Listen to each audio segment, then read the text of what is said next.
On Friday, the 13th of August, 1999, Iridium filed for Chapter 11. The product worked. 66 satellites, 6 orbital planes, cross-linked to each other so a call could hop through space without touching the ground. It opened for business on the 1st of November 1998, and it worked on the first try. 9 months and 12 days later, it was in bankruptcy court.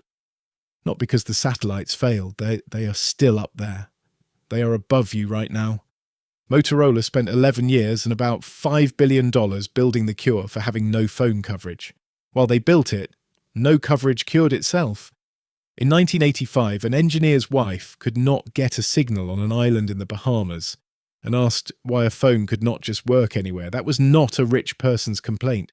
That was a description of the planet. The International Telecommunication Union counted the entire world's mobile phone subscribers in 1990. 11 million. On a planet of 5 billion people, 11 million had a mobile phone at all. The question was completely reasonable. The answer was 66 satellites. 3 Motorola engineers in Arizona worked out how. Barry Bertiger, Raymond Leopold and Kenneth Peterson. The patent application went in on the 28th of October 1988, assigned to Motorola. Their design called for 77 satellites, and Iridium is element number 77, so that is what they called the company. Then the engineers worked out that 66 would cover the Earth. They changed the design. They did not change the name. The company is named after a number of satellites it never flew. That is the first sign of what this company was actually good at. The engineering kept being right, and everything downstream of it kept being slower to update, so they built it. 11 years. Not a better tower. A constellation in 6 orbital planes, 483 miles up, going round the Earth every 100 minutes. The satellites talk to each other, which is the part worth understanding. A call could go from Arizona to the South Pole by hopping satellite to satellite through space, never touching a phone network on the ground. It was built partly on technology from the abandoned Star Wars missile defense program. It is one of the genuinely great engineering achievements of the 20th century. Somebody had to be paid to build it. Iridium contracted the work to Motorola. The space system contract, $3.4 billion. The terrestrial network, $356 million. Operations and maintenance, $2.9 billion. $6.68 billion of contracts to Motorola. And Iridium's own audited annual report describes where the money went in a sentence I would like you to sit with. Substantially, all of the initial capital raised by Iridium was used to make payments to Motorola. Motorola was the largest shareholder in the company. Motorola was also the largest contractor to the company. It raised money from investors, and it paid that money to itself for construction. Nobody hid this. It is in the filings. That is not the scandal. That is the business model. On the 1st of November 1998, commercial service opened. Vice President Al Gore made the first call. There was a $180 million advertising campaign, and the system did exactly what it said it would do. Now, the other half of the 11 years, which nobody in the building was watching closely enough. Here is what the International Telecommunication Union counted worldwide every year in public while Iridium was under construction. 1990, 11 million. 91, 16 million. 92, 23 million. 93, 34 million. 94, 55 million. 95, 91 million. 96, 144 million. 97, 215 million. 1998, 318 million. 11 million to 318 million, nearly 30 times, in 8 years. Nobody attacked Iridium, nobody built a rival constellation and beat them to it. The problem left. It got up in public at about 50% a year for 8 consecutive years, and it walked out and it was published annually by a United Nations agency the whole time. And in the United States, by December 1998, 69.2 million Americans had a mobile phone. The Federal Communications Commission also published what those Americans were paying. The average monthly bill was $39.43, and it was falling. The year before, it had been $42.78, that is the month after Iridium opened. So here is the price list in the same month from the federal regulator and from the company. An ordinary American mobile phone bill, $39.43 a month and going down. An Iridium handset, $3,000 before you make a single call. It weighed about a pound, and the airtime cost as much as $5 a minute. Those are different units, so do the conversion. 1 month of ordinary American phone service bought about 8 minutes of Iridium. The handset alone, before airtime, cost about the same as 6 years of a normal phone bill. And then there is the physics, which is not a defect, it is the design. The phone had to see the satellite. Line of sight, phone to sky, which means it worked at the South Pole and it did not work in your office, or in a car, or in most of a city. They had built a telephone that worked everywhere on Earth, where everywhere excluded indoors. The picture is a man standing on the pavement outside his own office, holding a $3,000 telephone up at the sky because the building is in the way. Then the money came due, and it came due on a schedule written into the loan agreement. The lenders had set a test. By the 31st of March 1999, Iridium had to have 52,000 total subscribers, of which 27,000 had to be satellite subscribers, plus $4 million of cumulative cash revenue and $30 million of accrued revenue. On the 31st of March 1999, Iridium had 10,294 subscribers, 52,000 required. 10,294. Their chief executive, Edward Stiano, had predicted 500,000 subscribers by the end of 1999. He resigned in April, 2 days before the quarterly results.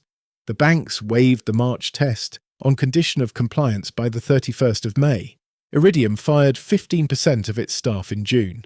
By August, they had reportedly reached about 20,000 subscribers, which is close to double the March figure, and is also 32,000 short of a threshold that had been due in March. The interest on the debt was running at about $40 million a month. On the 11th of August 1999, the waiver expired. Iridium announced an event of default on an $800 million senior secured credit facility and a $750 million guaranteed facility, $1.55 billion. 2 days later, on Friday the 13th, they filed for Chapter 11.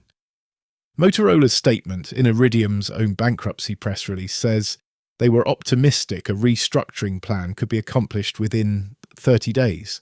There was no restructuring. The company was sold for parts. Now, the part where I have to argue against my own film, because there is a strong case that this was not bad luck at all. In 1998, Iridium published a prospectus, 25 pages of risk factors.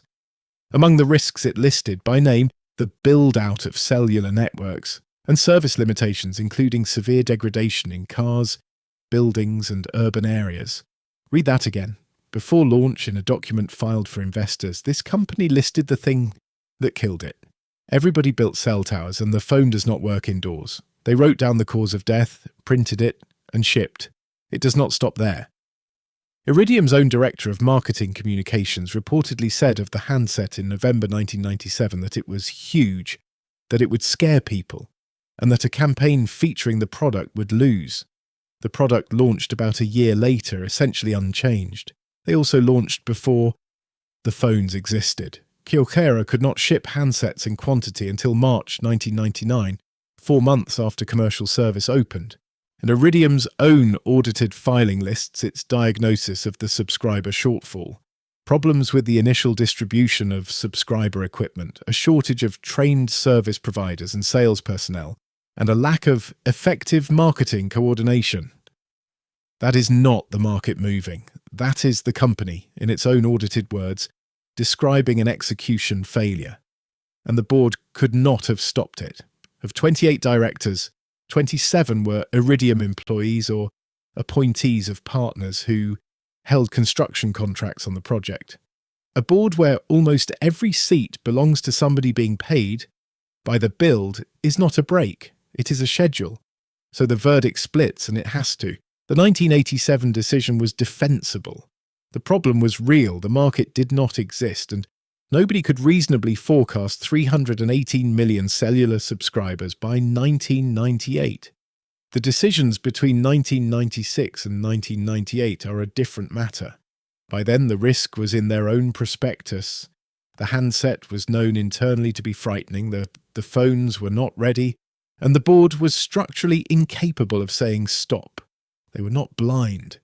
They could see perfectly, and they could not stop. Sentencing. With no qualified buyer, Motorola prepared a 14-month controlled deorbiting of the entire constellation. Command the satellites down, one at a time, and let $5 billion of working hardware burn up in the atmosphere. It was a decommissioning timetable, a maintenance calendar for arson. The Pentagon stopped it. In December 2000, the Defense Department awarded a projected $72 million contract that was a formal precondition of the sale. The stated reasoning included preventing $5 billion of satellites from falling to Earth and causing, in the Defense Department's phrase, widespread anxiety. The United States government rescued the most famous commercial failure of the 1990s, partly because letting it fall would upset people. And then the courts had a look. Here is the outcome from Motorola's own audited annual report. Motorola is not required to pay anything.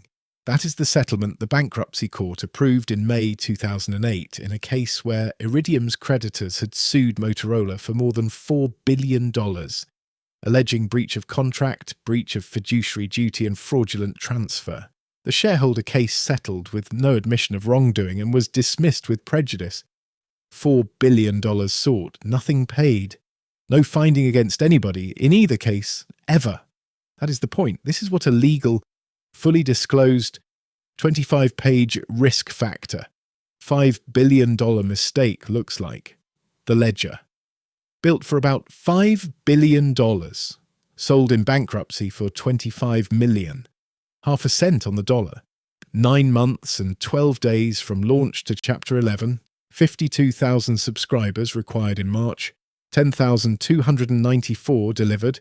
And Motorola, which was paid $6.68 billion to build it, set aside $2.069 billion against it in 1999, was sued for $4 billion, paid nothing, and kept the patents. And the satellites are still flying. 66 operational satellites, 6 orbital planes, the same architecture, and the American government pays $738.5 million for the service. The first generation outlived its design life before it was replaced. The engineering was never wrong. The calendar was. Every long project is a bet that the world will hold still, and Iridium's engineers were asked to solve 1985. They solved it completely, and they handed it in 11 years late to a world that had stopped asking.